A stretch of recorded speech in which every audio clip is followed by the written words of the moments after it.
네, 안녕하세요. 우리 동네 부동산. 오늘은 그 한 재개발 지역을 한번 찾아왔습니다. 네, 지금 보시는 것과 같이 건물이, 집들이 다 부서진 상태고, 착공을 준비하고 있습니다.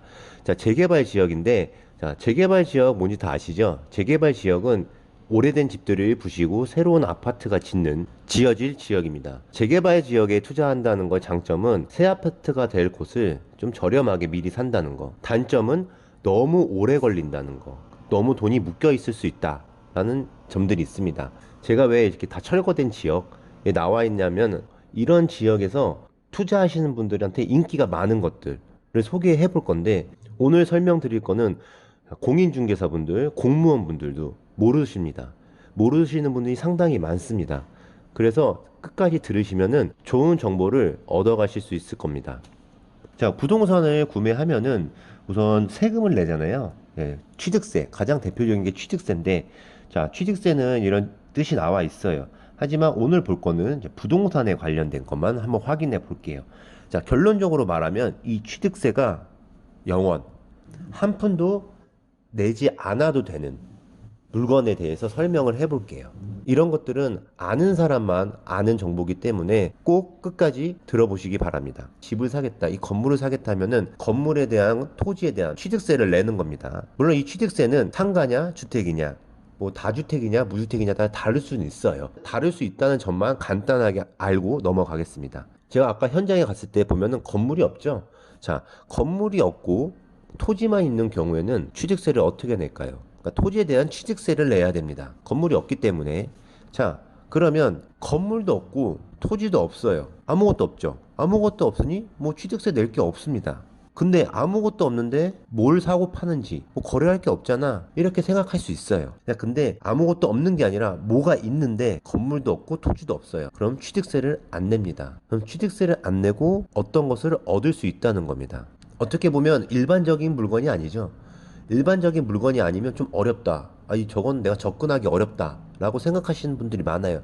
하지만 알고 보면 내가 한 번만 이 중요한 정보를 알게 되면은 남들보다 조금 저렴한 돈으로 투자를 할 수 있습니다. 자, 지금부터 그런 물건에 대해서 한번 설명을 하겠습니다.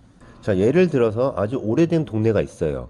검은색의 건물입니다. 자, 아주 오래된 건물이 있는데, 자, 가운데 무허가 건물이 있어요. 자, 무허가라고 들으시니까 무허가 건물 얘기야? 이러실 수도 있어요. 하지만 끝까지 들어보십시오. 그러니까 허가받지 않거나 신고하지 않고 그냥 땅 위에 건물을 불법으로 지은 거예요. 이 무허가 건물은 투자하시는 분들한테는 인기가 상당히 많습니다. 하지만 모든 무허가 건물이 그런 게 아니라 몇 가지 확인할 게 있어요. 몇 가지 확인할 게 좀 번거롭고 좀 이상하다, 불법적으로 하는 것 같다, 그렇게 생각해서 접근을 안 하시는 분들이 많은데 그렇지 않습니다. 확인할 것만 확인하면은 상당히 왜 인기가 많은지 아실 수 있을 겁니다. 자, 돌아가서 소위 말하는 뭐 달동네, 뭐 엄청 오래된 동네들은 이런 게 많이 있어요. 그래서 이걸 좀 정부가 이런 건물들을 다 관리를 못 합니다. 이 무허가 건물에도 누가 살고 있고 주거용으로 이용되고 있다면 거래가 이루어집니다. 그렇기 때문에 이 정부가 양성화 정책을 시행을 합니다. 일정 기간 동안 이제 무허가 건물을 너네가 신고해라 해서 그런 정책을 시행합니다. 하지만 많은 분들이 이런 정책도 모르고 귀찮기도 하고 신고를 안 하시는 분들도 상당히 많습니다. 그래서 지금도 그렇고 지금 재개발이 이루어지는 지역도 이 무허가 건물이 많이 있습니다. 자, 이런 동네가 너무 오래됐으니까 재개발이 많이 되고 있죠. 많이 될 곳도 많고. 그래서 재개발이 확정됐다고 한번 봅시다. 그러면 재개발이 확정됐으니까 이게 원래 살고 있던 사람들, 조합원이죠. 이들한테 입주권이라는 게 나옵니다. 이 소유주들한테는 입주권이 나오죠. 재개발이 일어나면은 좋아질 동네고 새 아파트가 지어지니까 프리미엄이라는 게 붙어요. 프리미엄을 모르셔도 상관없어요. 그러니까 웃돈이 붙는다고 생각하시면 돼요. 내가 우리 집이 프리미엄 붙었으니까 다른 사람한테 좀 돈을 더 받고 팔아볼까? 네, 이런 일들이 생기게 돼요. 새로 산 사람은 또 입주권이 생기는 겁니다. 예, 간단하게 설명을 드리면, 이렇게 사고 팔고 하는데, 똑같은 집이 있다고 하면은, 검은색 집은 무허가 건물이 아닙니다. 자, 그러면 집을 샀다고 해볼게요. 자, 내가 검은색 집을 샀으면 취득세를 내야 됩니다. 자, 아까 말씀드린 것 같이 건물과 토지에 대한 취득세를 납부해야 돼요. 자, 근데 빨간색은 무허가입니다. 그러니까 뭐 땅에 대한 소유가 개인한테 없는 거예요. 뭐 지자체나 나라에 있겠지만 저 개인한테는 없어요. 그래서 이 집 건물에 대한 것만 사고 파는 거예요. 자, 아까 말씀드린 것처럼 건물 무허가도 누가 살고 있으면 사고 팔 수 있고 그 법에 적용이 됩니다. 그렇기 때문에 집 건물에 대한 취득세만 납부하게 되는 거예요. 다른 점이 뭔지 아시겠죠? 자, 무허가 건물은 토지가 아닌 토지를 뺀 건물에 대한 취득세만 납부를 합니다. 그러니까 어떻게 보면은 더 저렴하게 살 수 있다는 거죠. 새로 지어진 아파트의 입주권을 살 수 있다는 겁니다. 자, 이렇게 두 가지만 보면은 누구나 무허가 건물을 거래하고 싶겠죠. 예. 하지만 모든 무허가 건물이 이렇게 되질 않습니다. 이런 요건에 맞는 조건들이 있습니다. 그거는 설명을 하면서 뒷부분에서 같이 설명을 한번 해보겠습니다. 자, 이렇게 해서 누군가 무허가 건물을 사서 이 입주권을 취득을 했습니다. 자, 근데 관리처분 인가 후, 그러니까 쉽게 말하면 이 건물 집들이 다 부셔진 상태, 다 이사를 가고 부셔진 상태에서 또 거래가 가능합니다. 그래서 제가 아까 누군가가 이 무허가 건물을 샀죠. 건물이 있는 상태에서. 근데 지금 다 부셨어요. 근데 건물도 없어요. 아까 초반에 영상 보신 거 기억나시죠? 자, 지금 다 허물고 다 나간 상태. 자, 이 상태에서 내가 이 동네에서 좀 살고 싶어. 새 아파트가 지어지는데 내가 이 아파트에서 들어와서 살고 싶어가지고 이 입주권 사고 싶어서 알아봅니다. 그래서 프리미엄, 웃돈을 더 내고 이 입주권을 샀습니다. 자, 입주권을 샀으니까 취득세를 내야 되는데, 취득세는 건물과 토지에 대한 취득세를 내야 되는데, 지금 여기는 건물이 없죠. 다 부서진 상태에서요. 건물이 없습니다. 그리고 무허가 건물이었어요. 그러니까 아까 전에 샀던 분도 토지에 대한 취득세 말고 건물에 대한 취득세만 냈잖아요. 그럼 저는 어떤 취득세를 내야 될까요? 그럼 제가 납부해야 되는 취득세는 얼마일까요? 없습니다. 0원이에요. 참 웃긴 상황이죠. 내가 이 부동산을 샀는데, 세금을 안 내? 아니, 취득세를 안 내? 이거 뭔가 불법적인 거 아니야? 이렇게 생각할 수도 있어요. 하지만 그러니까 세금, 법 같은 거는 아는 사람은 상당히 유리한데 모르는 사람은 상당히 힘들어요. 그래서 이런 것들을 많이 알고 있어야지 내가 어떤 투자를 한다는데 상당히 도움이 됩니다. 자, 취득세 안 내도 돼요. 몇 천만 원을 아낄 수 있다는 거예요. 근데 이런 것들을 부동산이나 아니요, 궁금해서 내가 공무원한테 물어봤어요. 모릅니다. 그러니까 그 당사자들이 모르면 알아서, 제가 알아서 찾아서 증명을 해야 돼요. 많이 알아야지 이렇게 찾아먹을 수 있다는 겁니다. 복잡한데 간단합니다. 건물도 없고, 땅도 소유가 없어요. 그러면 당연히 아무것도 없는 상태에서 취득세를 낼 게 없다는 거죠. 대신 프리미엄은 그 동네마다 그 얼마 정도 형성돼 있는 게 있기 때문에 내셔야 됩니다. 뭐 투자하시는 분들, 뭐 재개발 돌아가시는 분들은 이 무허가 건물이 인기가 상당히 많아요. 왜냐면 투자금이 적게 드니까 취득세를 안 낼 수 있고. 자, 근데 초반에 말한 것처럼 모든 무허가 건물이 취득세를 안 내는 거냐? 아닙니다. 조건이 있습니다. 이 조건을 정확하게 아시고 확인을 하시면 적은 금액으로 투자를 하실 수 있습니다. 자, 뭐냐면, 자, 재개발 구역 중 이제 관리처분 인가 이후 구역이라고 하는 건데, 건물이 이제 없어진 상태, 건물이 철거된 상태여야 됩니다. 그리고 무허가 주택이어야 되고, 당연히. 그리고 토지 불화 받지 않은 것. 그러니까 토지 불화 받지, 좀 어려운 단어인데, 이거는 뭐냐면, 그러니까 쉽게 말하면 땅 소유가 이 집주인한테 없다고 보시면 되는 거예요. 예. 그러니까 땅 소유가 지자체나 국가에 있다고 보시면 쉽게 말해서, 예. 그렇게 이해를 하시면 돼요. 그러니까 무허가니까 나는 건물만 소유하고 있다. 무허가인 상태의 그런 물건이어야 된다는 거. 예, 쉽게 이해하시면 될 것 같고, 그리고 다음으로는 이 주택이 실제로 멸실된 상태여야 됩니다. 그러니까 이게 뭐냐면 건물이 없어야 돼요. 주거용으로 인정이 되면 안 돼요. 근데 이 재개발 구역도 다 다릅니다. 재개발 조합이라고 있어요. 거기에 꼭 확인을 해야 돼요. 내가 이 건물에 대해 관심이 있는데 이 집이 현재 멸실된 상태냐, 멸실된 날짜가 언제냐, 이런 것들을 정확히 확인을 해야 돼요. 이거 조합에 가면은 확인을 해줍니다. 그래서 이런 것도 확인됐고, 그리고 마지막으로는 구청에서 취득세 담당 분야가 있죠. 그 분야에 가가지고 그 담당 직원에 가서 이게 멸실된 상태가 맞는지 확인을 해야 돼요. 멸실된 날짜가 어떻고, 조합에 확인해 보세요. 이렇게 조합이랑 왔다 갔다 하면서 정확히 확인을 한 상태여야지 이 취득세를 안 낼 수 있습니다. 그래서 이런 거는 뭐 유선으로 확인할 수 있지만 정확하게 가서 뭐 서류가 있으면 서류를 받던가 정확하게 내가 증빙 자료가 있어야 돼요. 뭐 부동산도 잘 모르고 해당 공무원도 이런 판례에 대해서 잘 모릅니다.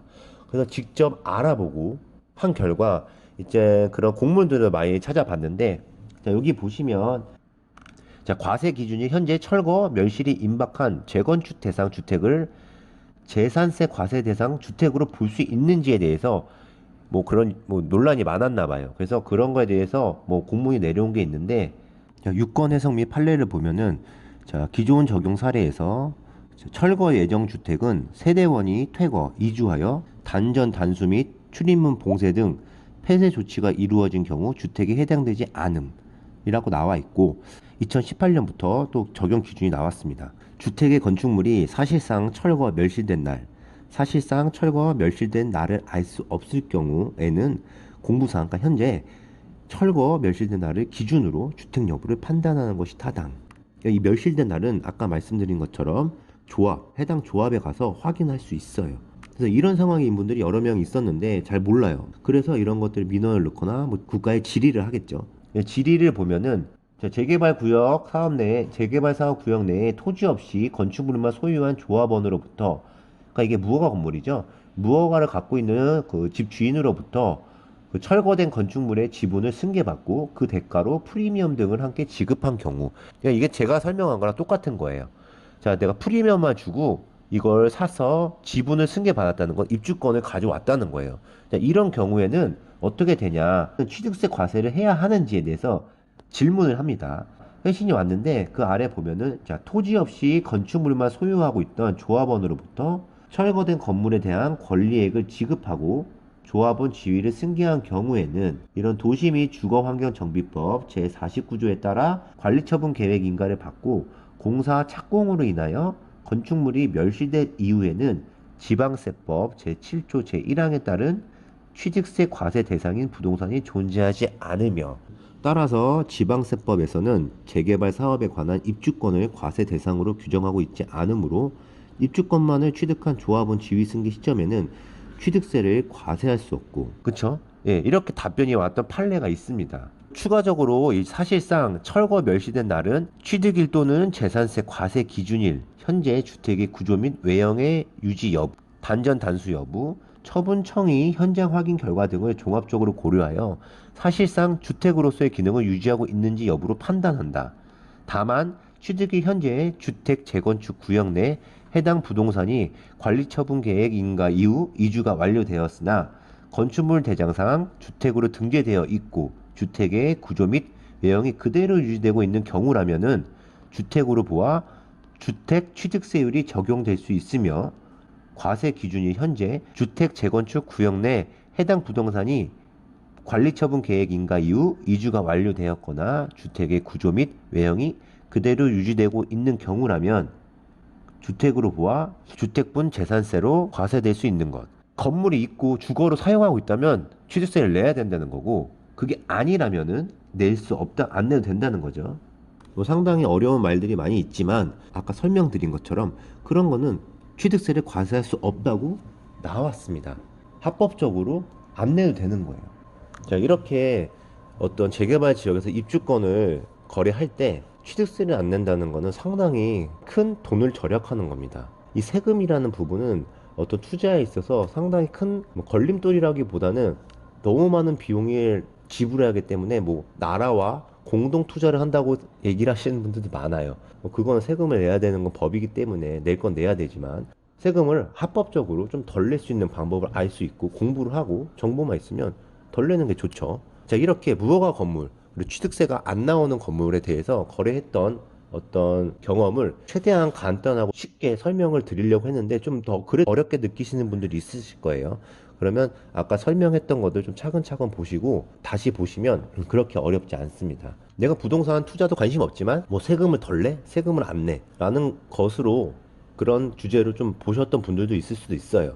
뭐 그런 분들은 그냥 이런 것들이 있다라고 알고 넘어가시면 좋을 것 같고, 자, 이런 무허가 건물을 얘기할 때 어떤 분들은 뭐 초반에 부정적인 인식도 있고 다른 것도 얘기를 하는데, 어떤 걸 얘기하냐면, 야, 취득세를 안 내지만 자, 나중에 개발이 다 진행되고 나중에 추가 분담금이라는 게 나옵니다. 추가 분담금까지 내면은 결국은 똑같은 돈으로 이 입주권을 사는 거다 라고 얘기하시는 분들도 있어요. 근데 이 부분이 어느 정도 맞습니다. 처음에 투자 금액이 좀 적게 들 수 있지만 나중에 가면은 추가 분담금에 대해서 다른 무허가 주택이 아닌 건물들과 비교해 보면 추가 분담금이 더 나올 수도 있어요. 예, 그럴 수도 있어요. 하지만 이 무허가 건물이 인기가 많은 이유는 지금 현재 투자금이 적게 들기 때문에 그것만으로도 상당히 인기가 많다는 거예요. 자, 그거는 좀 나중의 일이지만 아니면 내가 중간에 팔 수도 있고 여러 상황이 많이 발생할 수 있잖아요. 예, 변수가 많이 나오기 때문에 이 투자하는 사람들은 현재 지금 시점에서 내가 투자금이 얼마 들어가고 적게 들어가는 거에 대한 생각을 많이 하기 때문에 그래서 인기가 많은 겁니다. 관심이 있으신 분들은 제가 말씀드렸던 그 중요하게 체크해 봐야 할 것들을 체크하면서 추후에 어떤 일들이 일어날 건지에 대해서도 질문을 하고 상담을 받고 해보시길 바랍니다. 네, 지금까지 부동산을 잘 알고 싶은 남자 김동산이었습니다. 자, 즐거움하셨다면 구독, 좋아요 부탁드려요.